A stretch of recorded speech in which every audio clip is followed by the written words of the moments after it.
দীর্ঘ টানাপোড়েনের পর বনগাঁ পুরসভার নতুন চেয়ারম্যান নির্বাচিত হলেন কাউন্সিলর দিলীপ মজুমদার। তিনি ৫ নম্বর ওয়ার্ডের কাউন্সিলর। ভাইস চেয়ারম্যান নির্বাচিত হলেন জ্যোৎস্না আঢ্য।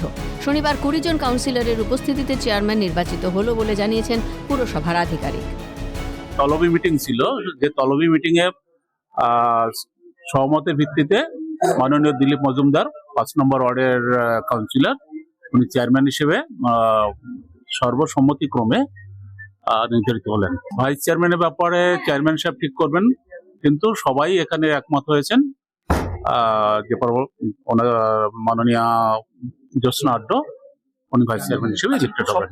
আজ ২০ জন কাউন্সিলর উপস্থিত হয়েছেন আউট অফ 22। প্রসঙ্গত, গত লোকসভা নির্বাচনের ফলাফলের নিরিখে বনগাঁ পুরসভায় বিপর্যয় হয়েছে তৃণমূলের। সার্বিক দিক বিবেচনা করে বনগাঁ পুরসভার চেয়ারম্যান গোপাল শেঠকে সরানোর সিদ্ধান্ত নেয় দল। সেই মতো বনগাঁ সাংগঠনিক জেলার সভাপতি বিশ্বজিৎ দাস সেই নির্দেশ গোপাল শেঠকে জানান। প্রাক্তন চেয়ারম্যান গোপাল শেঠের বিরুদ্ধে ৯ জন কাউন্সিলর অনাস্থা এনেছিল। গত ১০ই ডিসেম্বর আগের চেয়ারম্যান গোপাল শেঠ পদত্যাগ করেন। তিনি আস্থা ভোটেও পরাজিত হন। প্রায় ১ মাস ধরে পুরসভায় অচলাবস্থা চলছিল। তারপরে কাউন্সিলররা দিলীপ মজুমদারকে এদিন ভোটাভুটির মাধ্যমে চেয়ারম্যান নির্বাচিত করলেন। বনগাঁর মানুষের পরিষেবাই তাদের মূল লক্ষ্য বলে জানিয়েছেন চেয়ারম্যান। বাকি থাকা কাজ শেষ করাই লক্ষ্য বলে জানান চেয়ারম্যান ও ভাইস চেয়ারম্যান। সবাইকে আমার মনের থেকে আন্তরিক শুভেচ্ছা জানাই এবং আগামী দিনগুলো আমাদের যে একটা বিপর্যয় ছিল বেশ কিছুদিন, সেই পেন্ডিং কাজগুলো আমাদের প্রথম লক্ষ্য থাকবে যে সেটা অতি দ্রুত যত সম্ভব মানুষকে পরিষেবা দেওয়া যায়। সবাইকে বলবো যে তিনরা আসবেন পৌরসভাতে এবং আমরা যত সম্ভব, বাংলার মুখ্যমন্ত্রী আমাদের মাথায় হাত আছে, আমরা যত সম্ভব আমরা সেই পরিষেবাগুলো দেবো।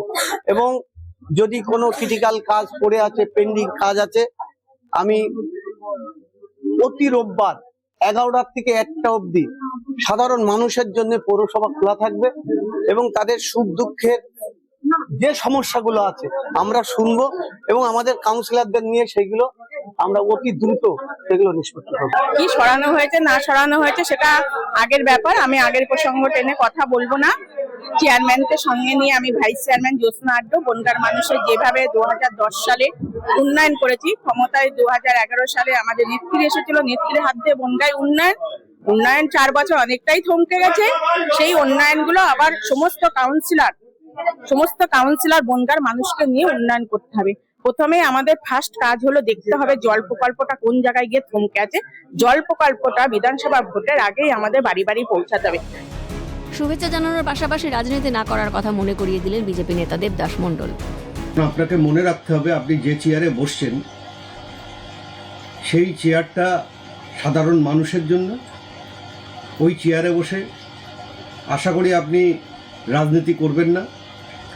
22টা ওয়ার্ডের প্রত্যেক নাগরিকের চেয়ারম্যান, আপনি প্রত্যেকটা মানুষের চেয়ারম্যান। ওই চেয়ারে বসে আমি বলবো যে আপনি নিশ্চয়ই উন্নয়ন করবেন এবং সকলকে সমান চোখে দেখবেন। এদিন বনগাঁর নির্দল কাউন্সিলর 18 নম্বর ওয়ার্ডের চিরঞ্জিত বিশ্বাস ও 17 নম্বর ওয়ার্ডের কংগ্রেস কাউন্সিলর ঋতুপর্ণা আঢ্য তৃণমূলে যোগদান করেন। এখন নতুন চেয়ারম্যান নিয়োগে বনগাঁ পুরসভার পরিষেবা আরও ত্বরান্বিত হবে বলে আশাবাদী বনগাঁ পুরবাসী। জ্যোতির্ময় চক্রবর্তীর রিপোর্ট, ক্যালকাটা নিউজ।